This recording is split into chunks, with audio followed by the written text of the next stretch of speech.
Today, EWTN News had the opportunity to speak to President Donald Trump in the Roosevelt Room of the White House.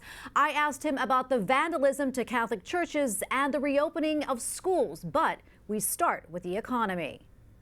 Thank you so much, Mr. President, for speaking with us today. We appreciate it. We have a lot to get to, but I first want to talk about the economy, where we are right now. Of course, we're starting with another round of stimulus. Can you talk about that and what's needed for Republicans and Democrats to meet in the middle?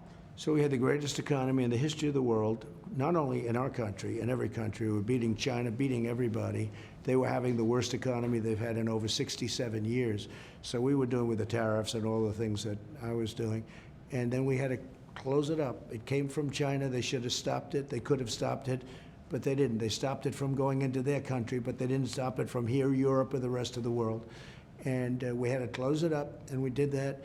And now we're coming back, and we're doing stimulus. We've already done it, as you know, and very successfully. And we'll probably have something worked out. We'll see what happens. The problem with the Democrats, as you know, they want bailout money for their states and cities that have done so poorly under Democrat leadership, and I'm not happy with that. It's not appropriate. This is having to do with the corona, I call it the China virus. And so I think we're doing very well. We had the best job numbers we've ever had, percentage-wise. You take a look at what happened. Guess close to 7 million jobs over the last 2 months. New numbers are going to be coming out very soon.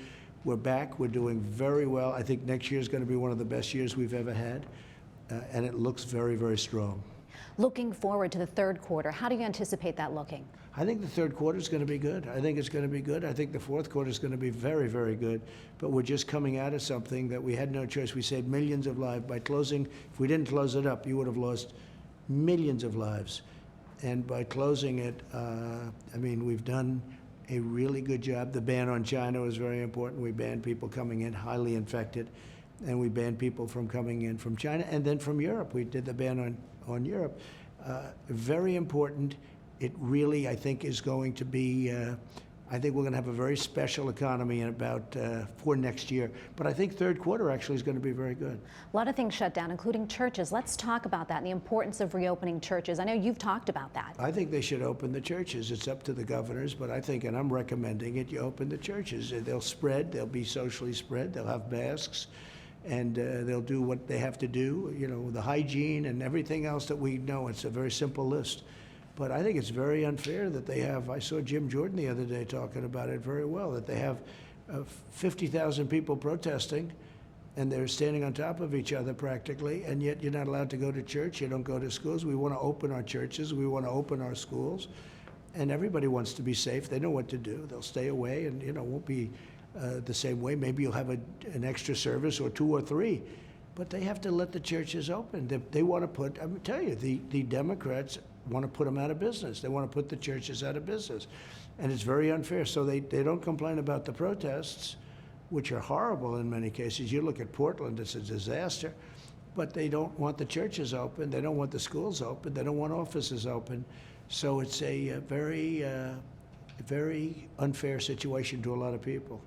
Mr. President, is there a way to deem churches as essential businesses? How can we do that? I am looking at that because I think it's enough already. You have some states, I think they have they never want them open. They don't want churches open. Look, the Democrats, frankly, if you look at the radical left Democrats, which are radical left now, they've gone radical left, whether you're talking about life or whether you're talking about almost anything, they're not liking it. They're not liking it. I know that you've heard about the vandalism, the horrific vandalism. Many, many churches have been vandalized over the past recent weeks. When you heard about that, what did you think? I think it's a disgrace, and I think it's partially because they're not allowed to function. They're not allowed to really function. And I think it's disgraceful that it can happen. And, you know, they want to defund the police. They want to stop the police. They want to have them at least to a minimum. And we're just the opposite. I just got endorsed by Texas law enforcement, by Florida, all of the sheriffs and the law enforcement. I can't imagine them ever, I can't imagine law enforcement ever endorsing Biden. He's got a hard time in a lot of ways, let's face it, but I can't imagine that ever happening. So we're just about have everybody endorsing us in terms of law enforcement. And, you know, with the churches, you need some law enforcement to help you out also. But it's the fact that they're closed, and they, you know, bad things happen when they're closed. It's a very terrible situation what they're doing to churches. And these are governors that are radical left or Democrat. It's almost becoming the same thing. And I don't think they want churches open. What can be done to stop this vandalism? What do you think? Well, what you need is the law enforcement. It's areas usually run by radical left Democrats. I mean, where you have Republican leadership, where you have Republican governors and mayors, you don't have this problem. You have this problem where you have radical left Democrats in virtually every instance. So what you have to do is elect Republicans. And if you had a Republican, as an example, if Biden got in, you'd have Portland all over our country. It would be like Portland. These people are agitators, they're anarchists. You'd have that all over our country. You know, we stepped in, and a lot of people said we were early. Well, let us be early, better early than late. But we did a good job there. We did a great job in Seattle. That would have been burned to the ground, frankly. And but with Portland, and we didn't do our big job. We did our much smaller job. We had to protect our building. And our buildings, actually, a number of buildings, but the courthouse would have been burned down. The courthouse would have been destroyed if we didn't step in.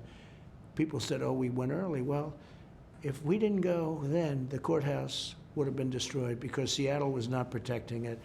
So you would have that situation all over the United States, and that's unacceptable. And Mr. President, on top of mind for a lot of parents, including myself, the reopening of schools. I know you just tweeted about that. Can you talk about that? No, I want the schools open. First of all, children are unbelievably strong, right? Their immune system. Something's going on because out of thousands of deaths in New Jersey, thousands, because I just saw the statistics, many thousands of people died.